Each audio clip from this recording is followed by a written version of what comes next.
बिस्मिल्लाहिर्रहमानिर्रहीम, अस्सलाम वालेकुम। बिलावल भुट्टो ज़रदारी साहब chairman Pakistan peoples party, Pakistan के वज़ीर ख़ारजा बन गए। बहुत उनको शौक़ था, उनको बहुत मुबारक हो। और पहला बाकायदा वो सरकारी दौरा जो करते हैं ख़ुद से, वो अमेरिका का करते हैं।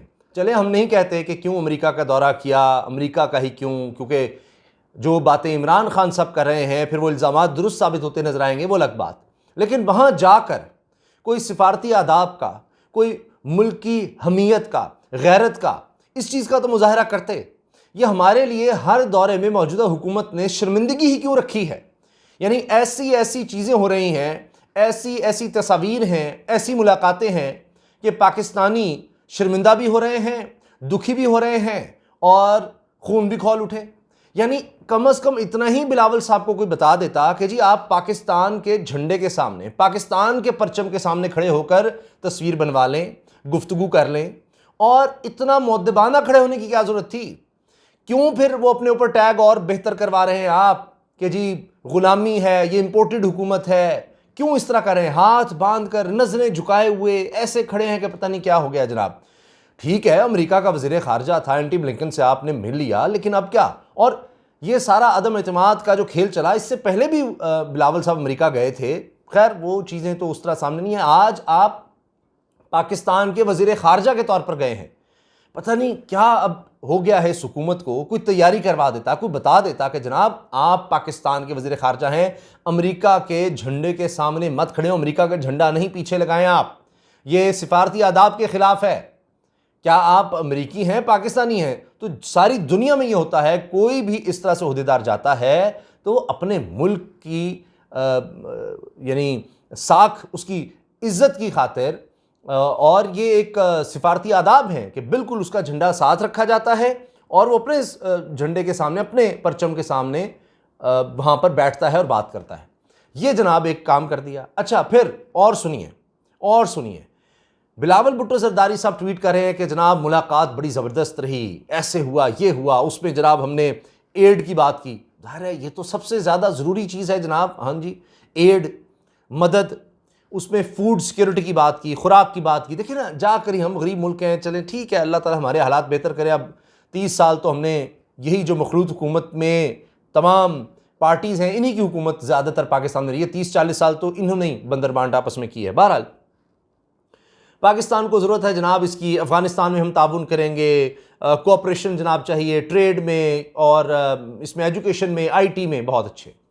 लेकिन फिर अमरीकियों को समझाना था कि इतना बेइज्जत ना किया जाए कि वहाँ पर जो उनके दफ्तर ख़ारजा का तर्जुमान है वो हमारे वज़ीर ख़ारजा को झूठा साबित कर दे, और वहाँ पर वो टेररिज्म का और साथ यूक्रेन की सपोर्ट का जिक्र कर दे। ये किसने कहा है? या तो बिलावल साहब भी करते ना कि हम जी हमने यूक्रेन की सपोर्ट का कह दिया है, हिमायत का कह दिया है। यानी यूक्रेन की हिमायत का मतलब यह है कि हम अब रशिया के खिलाफ खड़े हो गए हैं।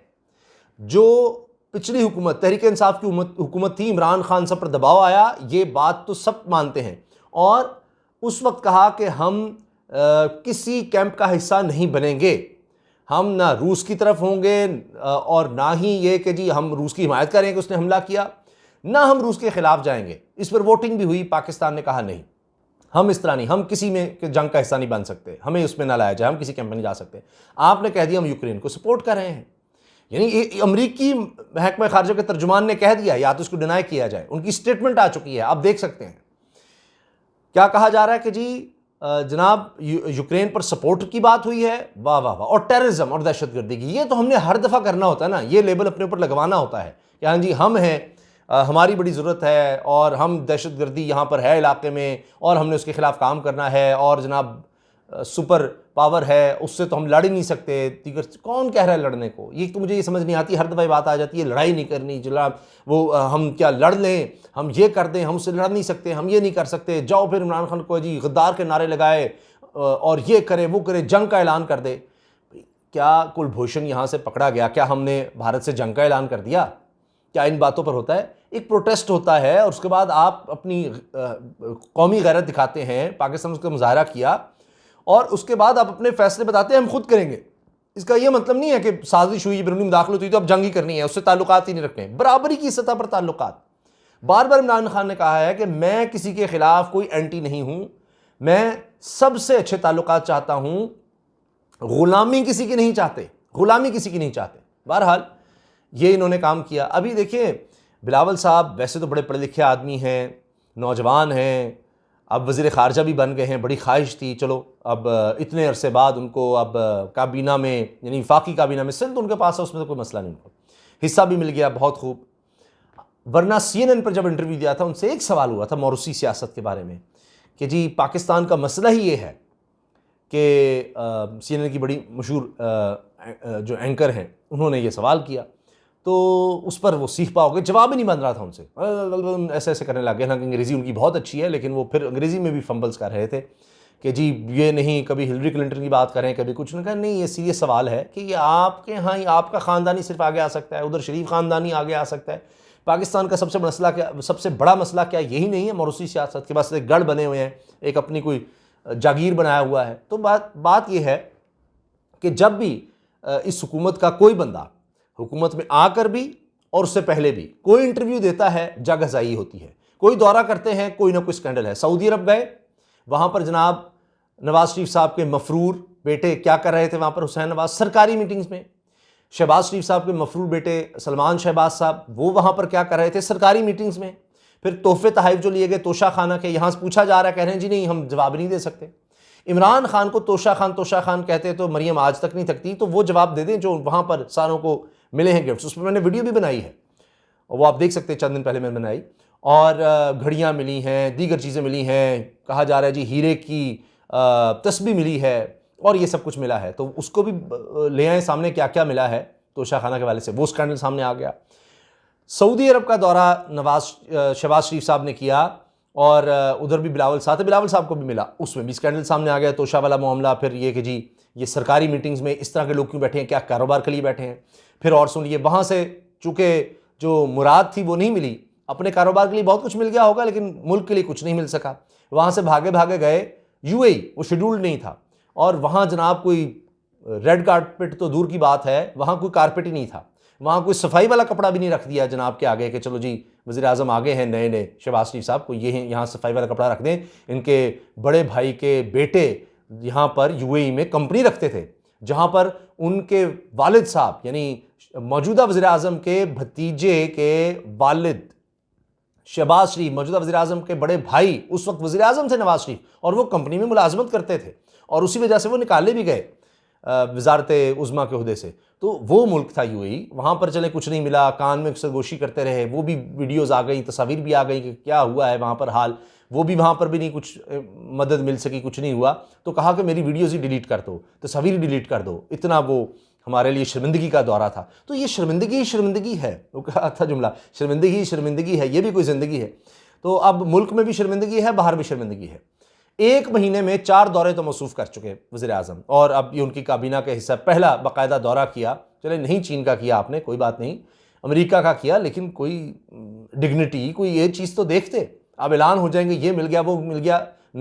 देखिए इमरान खान साहब ने कहा ये जाएंगे IMF से भी और इस तरह से अमेरिका से गिड़गिड़ाएंगे, कहेंगे वो इमरान खान आ जाएगा, वो तो नहीं छोड़ेगा किसी को भी, देख लें आप हमारी मदद करें, हमारी मदद करें, हमें दें, हमें डॉलर्स दें। और इमरान खान साहब ने तभी बता दिया कि ये डॉलर्स मांगेंगे लेकिन फिर मज़ीद ग़ुलामी भी करनी पड़ेगी, और वो बदले में मज़ीद ग़ुलामी मांगेंगे। आपने देख लिया स्टेटमेंट में फ़र्क है, ये मैं नहीं कह रहा, आप दोनों की स्टेटमेंट्स निकाल कर देख लें एक दफ़ा। बिलावल साहब की भी उनके ट्विटर हैंडल पर पड़ी है, और आपको अमेरिका की तरफ से भी मिल जाएगी स्टेटमेंट, उनके वज़ीर ख़ारजा की भी, सेक्रेटरी ऑफ स्टेट की भी, और तर्जुमान दफ्तर ख़ारजा की भी आपको वहाँ पर स्टेटमेंट मिल जाएगी, उसमें भी देख लीजिए कि क्या फ़र्क है। अच्छा, इसके साथ साथ आप देखिए कि इमरान खान साहब जब वज़ीर आज़म थे UN में जाते थे, आप देखिए 70 मुलाकातें, सबसे ज़्यादा खिताब जो देखा जा रहा है, सबसे ज़्यादा डिस्कस किया जा रहा है, वो बातें हो रही है, किस किस से क्या क्या मिल रहे हैं। और उनके आप दौरों का ख़र्चा देख लें और इनके दौरों के ख़र्चे देख लें, आप देखिए इंटरव्यूज़ को देख लीजिए। फवाद चौधरी BBC को देता है, वो कहता है जी मैं बिल्कुल इंचार्ज हूँ। इमरान खान साहब देते हैं HBO पर, तो मशहूर हो जाता है एब्सोल्युटली नॉट, वो एक इस्तियारा बन जाता है, एक जुमला बन जाता है, एक मुहावरा बन जाता है, एब्सोल्युटली नॉट। फिर शामिल कुरैशी इसी CNN को, जिस पर मौरूसी सियासत के हवाले से, ख़ानदानी सियासत के हवाले से जवाब नहीं दे सके थे बिलावल साहब, तो वहाँ पर उन्होंने इसराइल के हवाले से डीप पॉकेट्स का जिक्र किया था, तो CNN पर उन्होंने बड़ा वायरल हुआ। इसहाक डार साहब ने जो BBC को दिया था, ओहो वो तो कोई भूल ही नहीं सकता, क्या कमाल था। वो याद ताज़ा हो गई नवाज़ शरीफ साहब के छोटे बेटे ने जो इंटरव्यू दिया था हसन नवाज़ ने BBC को कि जी मैं तो स्टूडेंट हूँ, मुझे क्या पता ये जितने हम महल्लात में रहते हैं, ये करोड़ों डॉलर के अरबों रुपए के महल्लात हैं, इसका किराया कौन देता है, मुझे क्या पता, ये पता नहीं किसके हैं। और अच्छा हमारे नहीं है, फिर क्या इस तरह जी किराए पे रहते हैं, किराया कौन देता है जी, पता नहीं कौन दे जाता है किराया, मैं तो यहाँ सिर्फ रह रहा हूँ। तो इनके इंटरव्यूज़ जनाब सारे ही शाहाना होते हैं। और चाहे वो मरीम साहबा का हो कि मेरी लंदन तो क्या पाकिस्तान में भी कोई जायदाद नहीं है, उफ़। और फिर जब पनामा आया तो भाईजान आए नवाज़ शरीफ साहब के बड़े बेटे हुसैन नवाज़ साहब, और कहा जी अल्हम्दुलिल्लाह सारी जायदादें हमारी हैं, अल्हम्दुलिल्लाह ये पनामा में जो कुछ आया है सब कुछ हमारा है, फिर ये है वो है वोटर स्ट्रीट, वो सारा किस्सा चला। तो किस्सा मुख्तसर ये कि कोई भी काम स्कैंडल के बग़ैर, कोई भी काम किसी मसले के बग़ैर पता नहीं कब होगा। मुझे लगता है जितने दिन भी ये हुकूमत रहेगी, दिन ही लग रहे हैं, बाकी अल्लाह बेहतर जानता है, बज़ाहिर तो दिन ही लग रहे हैं और हर दिन जो है वो बहुत भारी गुजरा है, तो कोई ना कोई नया मामला सामने आ जाता है। अब आप कितने मुतमईन हैं जनाब बिलावल भुट्टो ज़रदारी साहब वज़ीर ख़ारजा पाकिस्तान के अमेरिका के दौरे से, ज़रूर आगाह कीजिएगा। मैं आपके कमेंट्स का मुंतज़िर रहूँगा। अल्लाह हाफ़िज़।